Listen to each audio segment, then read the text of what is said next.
Fahamu, naomba ufahamu, sifa za Mungu ni uvumilivu, huruma na upendo. Njia 4 alizotumia Mungu kutukomboa wanadamu.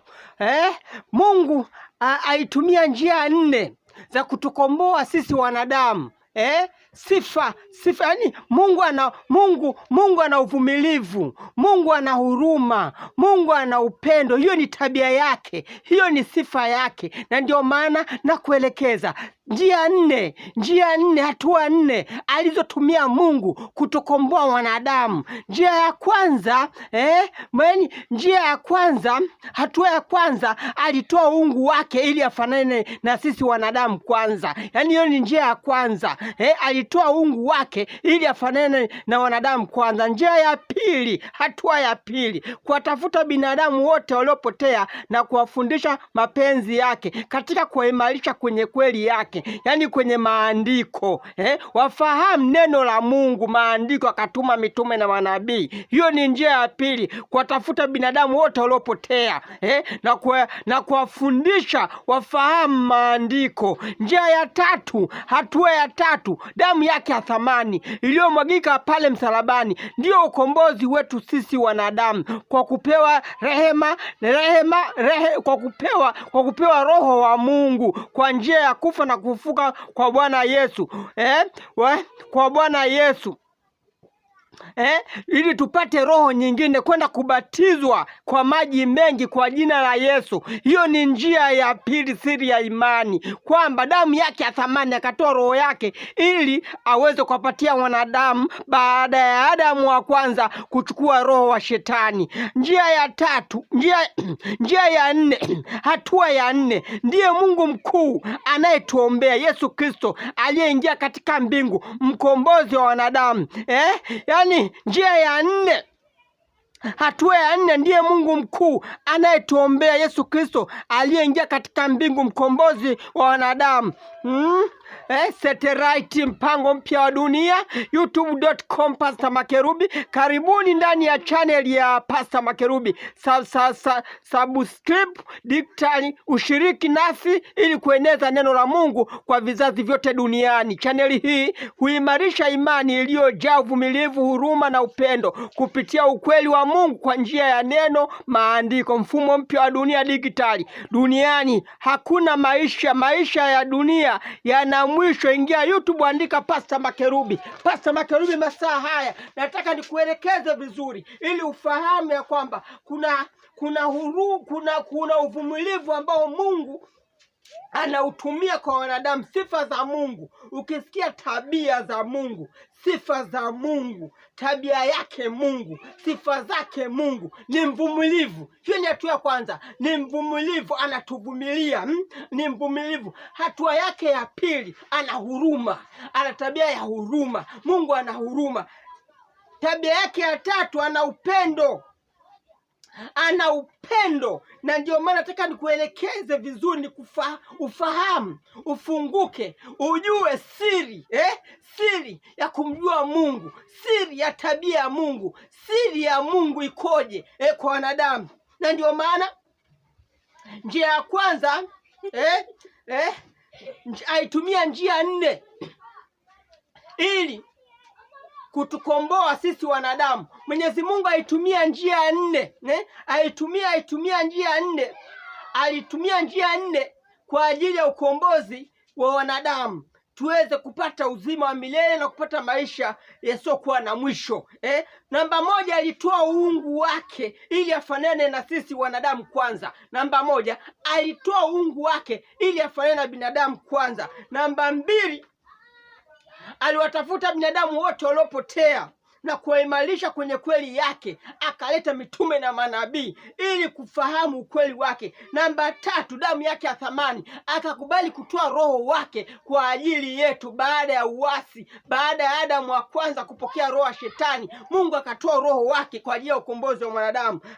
Njia ya 4, ndiye Mungu mkuu anayetuombea, Yesu Kristo aliyeingia katika mbingu, mtetezi wa mwanadamu. Wakati huu sasa ambapo Pastor Makerubi nataka ufahamu na kufunguka akili na kutambua ya kwamba katika kitabu kile cha Ufunuo Yohana ile 12, Ufunuo Yohana 12 12:7 mpaka 12, Ufunuo Yohana 12:7 mpaka 12. Kulikuwa na vita mbinguni baada ya shetani kutaka achukue nafasi ya Mungu. Kulikuwa na vita mbinguni kule, yaani Mungu yeye ni neno, alikuwa onekani. Malaika aliumbwa kwa moto, alikuwa ni moto. Baada ya kupewa mamlaka ya kuongoza wale malaika wenzake, akataka achukue nafasi ya Mungu. Baada ya kuona kwamba mbona watu wanamsifu yeye, wanaimba vizuri, Mungu akafanya kampeni katika ile Ufunuo Yohana ile 12:7 mpaka 12. Kulikuwa na vita, akaitwa Mikaeli, akajiita Mikaeli. Mungu akafanana na malaika, akamshinda shetani, ole wa nchi na bahari, katika Ufunuo Yohana 12:12. Dunia hii ni bahari, yaani ilikuwa ni maji, ole wa nchi na bahari na udongo. Wanadamu tumeumbwa na udongo pamoja na maji. Ndio maana ile mbingu tunaona ya blue, juu yake kuna maji, ile ganda la blue, juu yake kuna maji. Baada ya maji yeye Mungu amekwenda kukaa kule, Kwa hiyo ile vita ikaingia katika dunia hii. Shetani alipotupwa hapa, anamkuta Adam na Hawa wamekwisha umbwa. Shetani anamwambia Adam kwamba Mungu hana huruma, Mungu hana upendo, Mungu sio mvumilivu. Mungu akakasirika baada ya kumwambia hivyo, na ndio maana Mungu akafanyika kuwa binadamu kabla ya mwanadamu kumzaa Habili na Kaini. Katika kitabu kile cha katika kitabu cha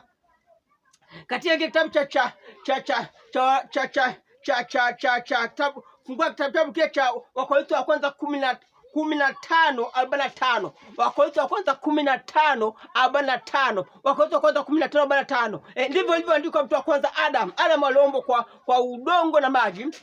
Adamu wa pili ni roho yenye kuisha. Mungu akaja kutoa roho wake ili sisi tuweze kupata uzima wa milele katika ile kitabu kile. Na ndio maana katika kitabu cha Mwanzo ile 18:1 mpaka 5, Mungu akamtokea Ibrahim, akamtokea Ibrahim nyumbani kwake kule alipokuwa akiishi. Akaona watu watatu. Ibrahim, wawili walikuwa wanakwenda kuichoma ile Sodoma.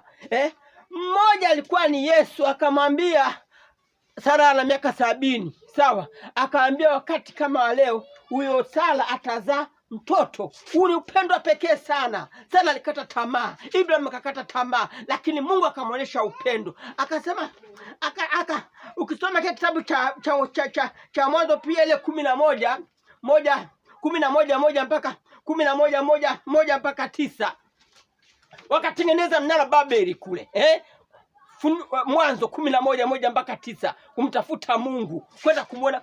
Mungu utamwona wapi? Leo ndege, watu walipana ndege masaa kibao kwenda kupiga picha, wapatafute mahali kwenda kuishi kule, katika ile mbingu, ipite mbingu. Leo gorofa la kwanza duniani liko 270 kule Dubai. Ukienda Dubai ndio kuna gorofa kubwa sana duniani. Kule Marekani, New York, Marekani mjini kwa hatujafikisha magorofa 300.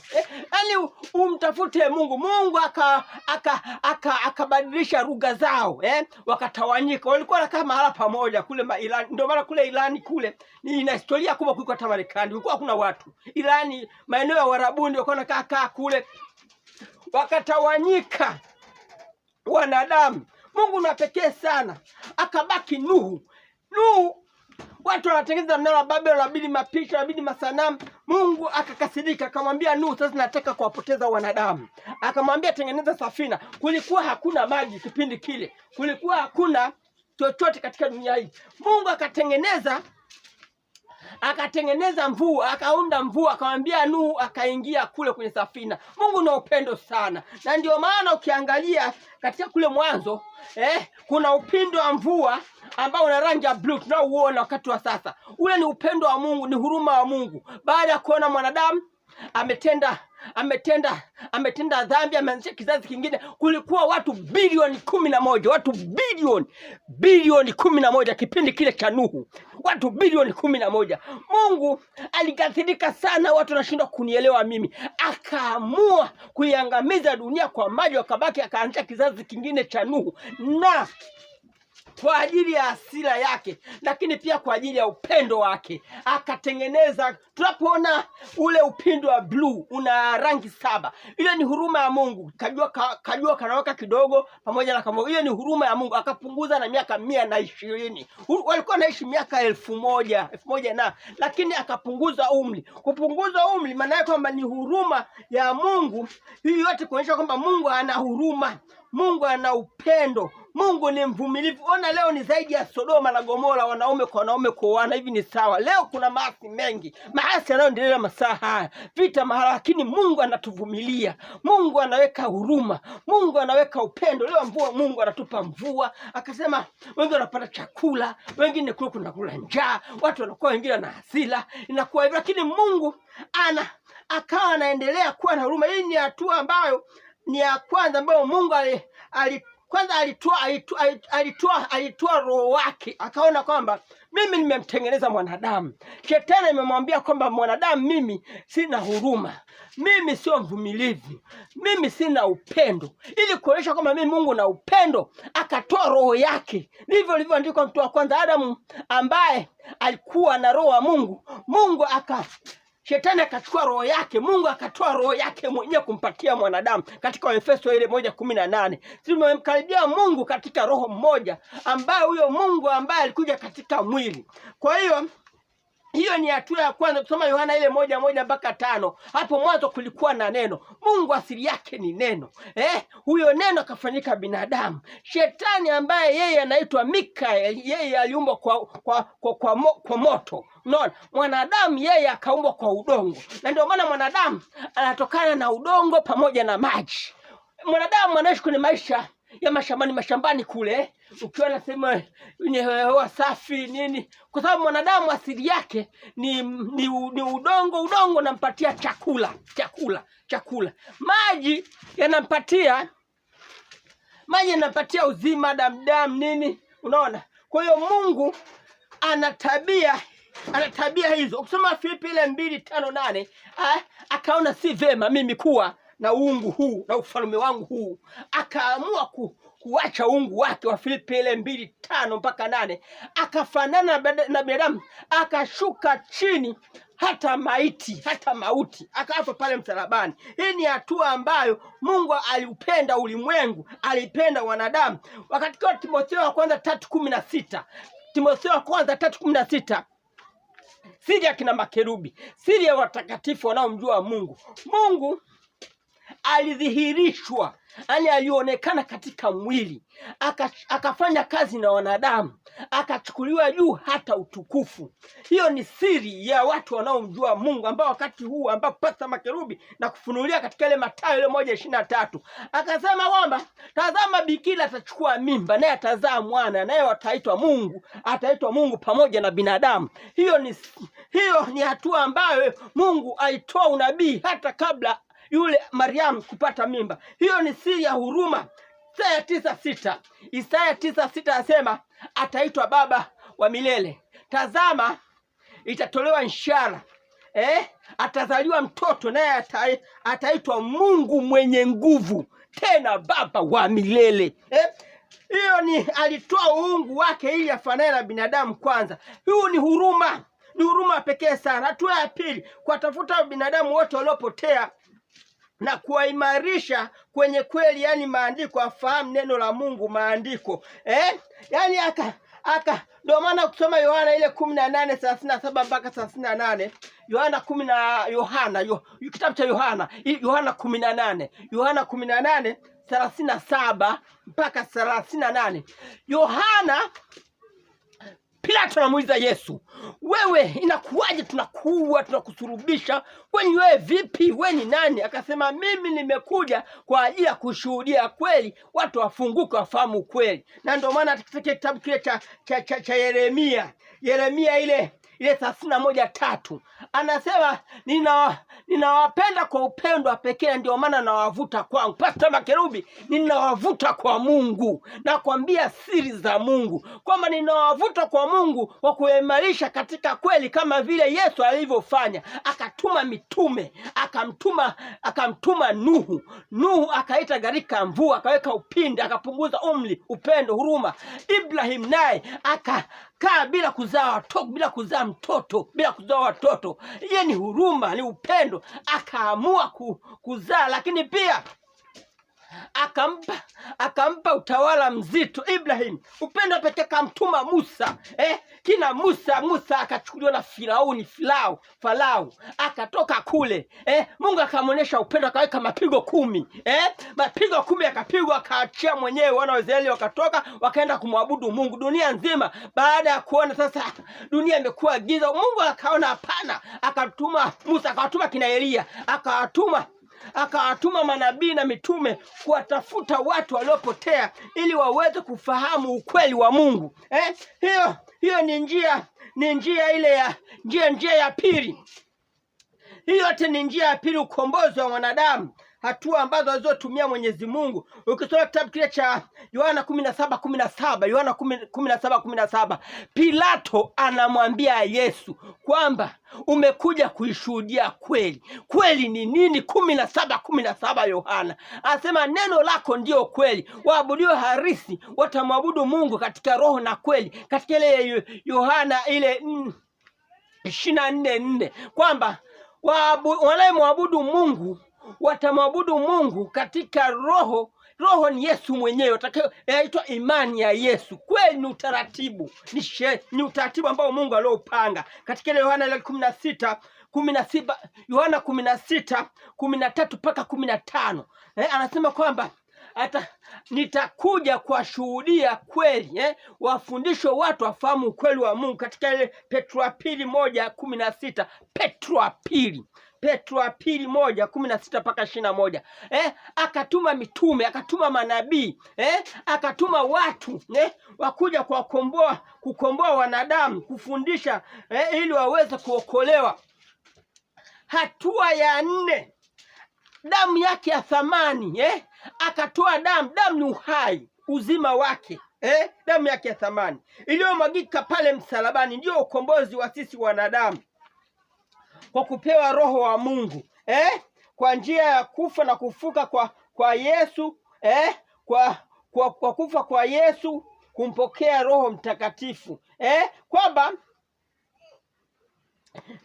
pale msalabani alipokufa, maana yake kwamba alikuwa anatupatia roho nyingine, na sisi ili tuweze kupata roho nyingine tunaenda kubatizwa kwa aliyetufia. Aliyotufia sio Baba na wala sio Roho Mtakatifu, aliyotufia ni Yesu. Na ndio maana kusoma kitabu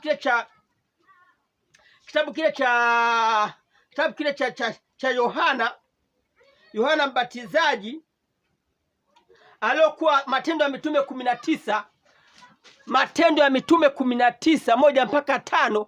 Wale wanafunzi wa Yohana waliobatizwa na Yohana wakaambiwa na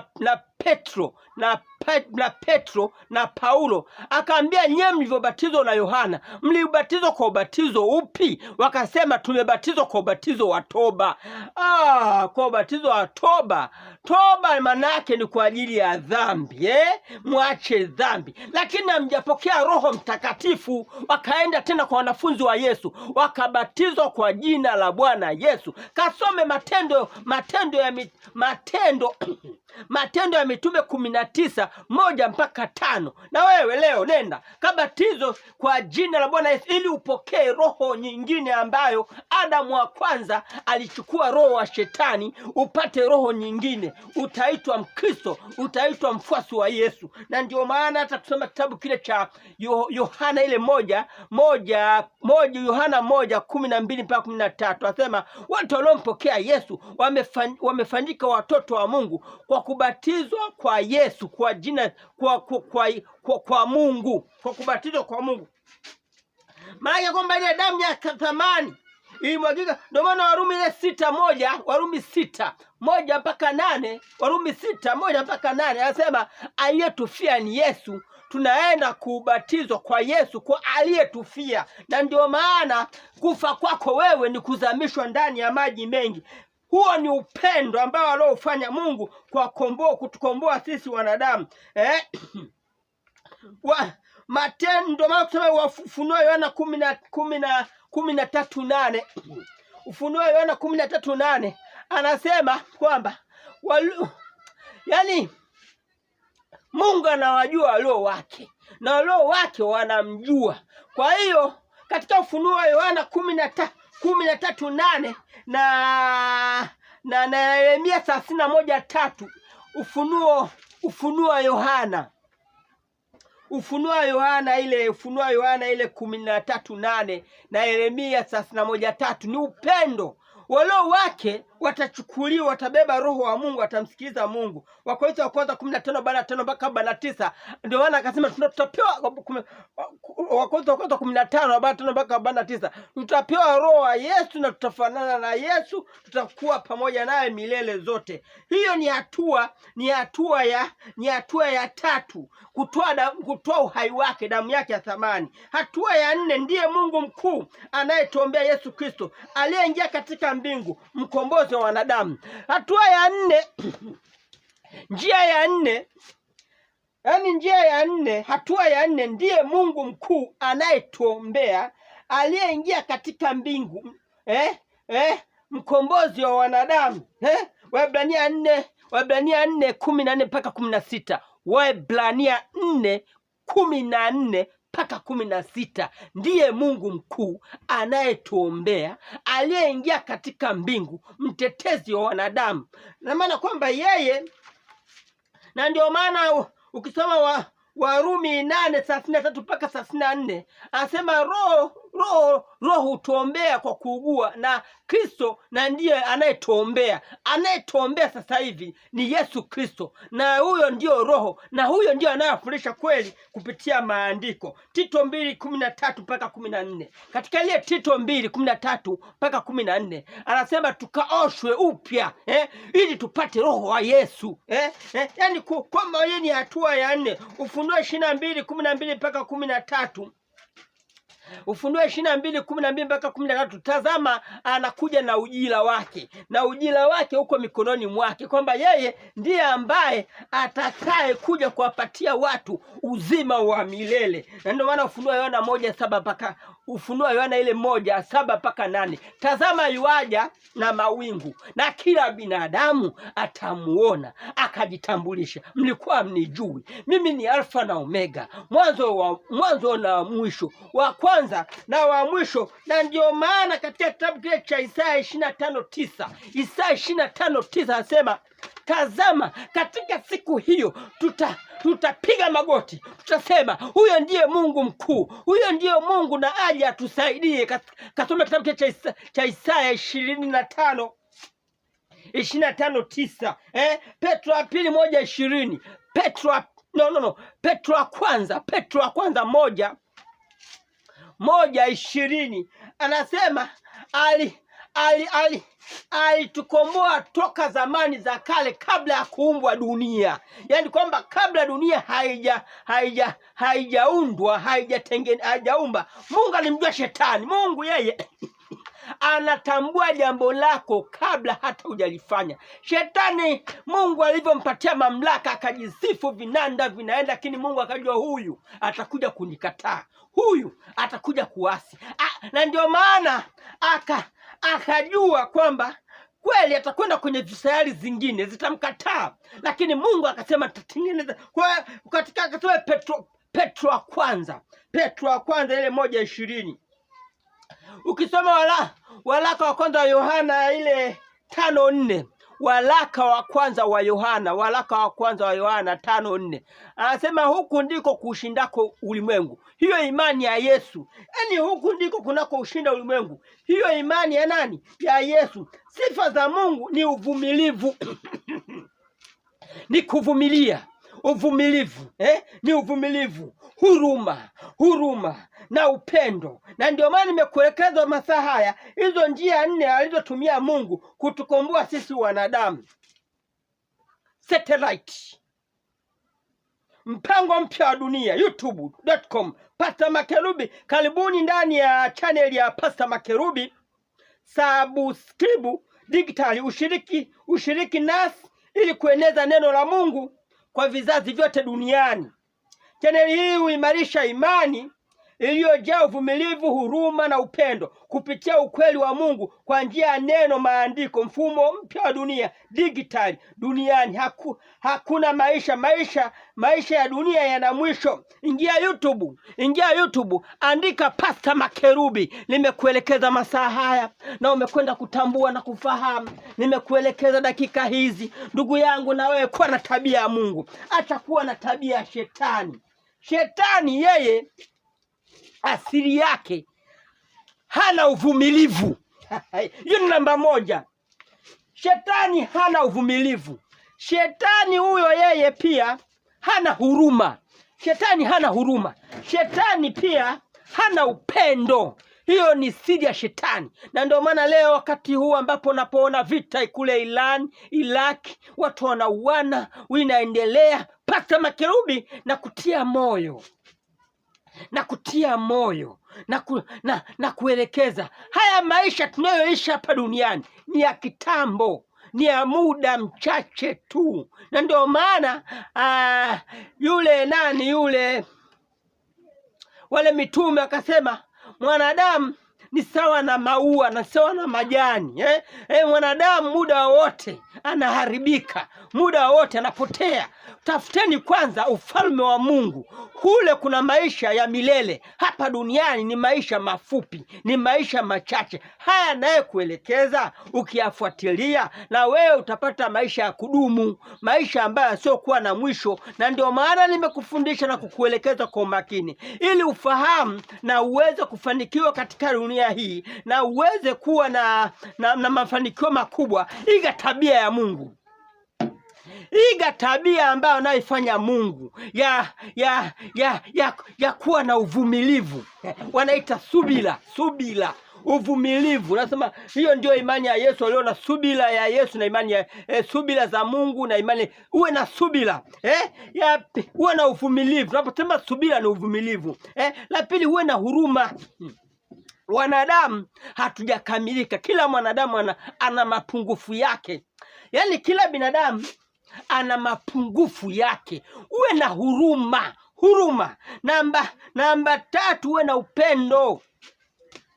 na upendo. Na ndio maana haya mambo matatu yakamfanya Mungu hivi kweli na akakubali kuacha utukufu wake. Yaani utukufu aliokuwa naye Mungu kama Mungu. Mungu kama Mungu anaacha utukufu wake, anakubali mwenyewe kufanyika binadamu. Hii ni siri. Haya mambo haya kuelekeza masaa haya ni mazito. Haya ni maono ambayo nakufundisha na kuelekeza. Acha masiala. Tumeona kina Nebukadneza walikuwa ni marais, walikuwa ni watu wakubwa, wafalme wa dunia. Akawa anajidai huyo ni rais, ni mfalme wa dunia. Mungu akamfanya mwehu kichaa, miaka 7 akakaa porini. Akamrudisha. Mungu anaweza kutoa ufahamu wako tu kwa muda mchache, lakini Mungu anaweza kukumaliza. Leo watu wameenda kule mwezini, wamepiga picha nyingi sana kule ili kutafuta mahali pa kukaa. Hivi wewe mwanadamu unaweza kweli ukaenda kukaa kule juu kule kutokana na hali yako? Wewe unatokana na udongo pamoja na maji. Kule hakuna udongo, hakuna udongo. Ndio maana leo ukiangalia watu ambao wanakaa kwenye majumba ya vyuma, magorofa, wanatumia macondition. Tumia condition miezi 3, utaweza kukaa kuvumilia ile hewa. Au tumia feni ukatumia siku 3 au siku 4, utaweza kuvumilia. Unaona? Ndio maana mwanadamu anaishi kutokana na mazingira ambayo Mungu aliyompangia. Na ndio maana malaika wanaishi kutokana na mazingira aliyopangia. Malaika kwenye moto anakaa, malaika malaika kwenye moto anakaa, malaika anapaa. Mungu naye ni neno. Neno maana yake ni nini? Maana yake yeye anaweza akafanyika chochote unachokitaka wewe, na ndio maana akasema kila kitu kitatoweka, lakini neno langu halitapotea, ila wale ambao watakaoliheshimu neno langu hao watadumu milele, wataishi milele. Iga tabia kina Pastor Makerubi. Na ndio maana Mungu mwenyewe baada ya wale wanafunzi wa Yesu Yuda kujinyonga ili watimie mahesabu, wakachagua mtume wanaomtaka wao, lakini ule mtume wanaomtaka wao hakutenda kazi kama mtume ambao waliomchagua Mungu. Paulo akapiga injili. Unajua Paulo akatikisa dunia, akapiga injili. Na ndio dakika za sasa ambayo hii ni saa ya mwisho, ni dakika ambazo tunasema ujumbe wa malaika, wana malaika wanne, ujumbe ambao unafunga kazi kwa ile saa moja ambao malaika wale watatu walishindwa kumalizia kazi. Malaika watatu wakaacha kuimalizia kazi. Tunamaliza masaa haya katika kazi hii, dunia hii ya sasa, ambapo Timotheo ile 3:1-5 anasema upendo wangu utapoa, watu watapenda pesa, watu watajidai, maarifa yataongezeka. Danieli ile 12:4. Unapoona maarifa leo, Tanzania ni nchi ya katika Afrika ni nchi ya 10, naweza kusema ni nchi ya 8, kwa sababu ukiangalia South Africa pamoja na pale Misri ni kama Ulaya, tunafanana na Ulaya. Maarifa yameongezeka. Dar es Salaam Tanzania tunaweza kuishi kama Ulaya tu. Kuna mabarabara ya juu, kuna treni za umeme, kuna mwendo kasi, kuna maisha kama ya Ulaya. Haya ni maisha. Unapoona mambo haya, maarifa yanaongezeka, watu wanaona ndio maendeleo. Mungu anasema ndipo uharibifu utakapokuja. Ona, kuna watu ambao wanaishi kule Ulaya. Kule Ulaya hakuna amani tena. Njaa imeshaingia. Marekani ni miji mikubwa duniani. Mji wa kwanza ni New York Marekani, London Uingereza, Ufaransa. Ukiangalia na kule kwa China, Beijing, Ujerumani. Miji haina amani pia. Leo vita, mahara, njaa, mimba imekwisha komaa. Wakati huu ambapo nakuelekeza na kufundisha kwa makini na vizuri zaidi, ufahamu na kufunguka zaidi, ambapo nimekuelekeza kitu kizuri, kitu ambacho kitakusaidia maisha yako hata kufa. Ndio mwanadamu ni kama maua, ni kama majani. Jifunze uvumilivu, jifunze huruma, jifunze upendo.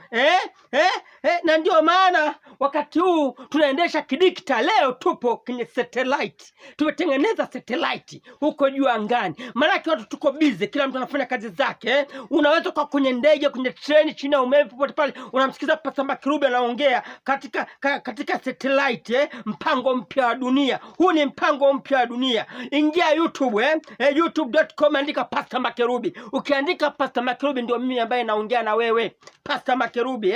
Karibuni ndani ya channel ya Pastor Makerubi. Hii channel ya subscribe digital pale, ingia ushiriki nasi ili kueneza neno la Mungu kwa vizazi vyote duniani. Channel hii huimarisha imani, ninakuimarisha imani na kumisha imani iliyojaa uvumilivu. Uwe uvumilivu, huruma, upate huruma, uwe na upendo kupitia ukweli wa Mungu kwa njia ya neno la Mungu, maandiko, mfumo mpya wa dunia digitali. Dunia hakuna maisha ya dunia yanapita, yana mwisho. Ingia YouTube, andika Pastor Makerubi. Amina.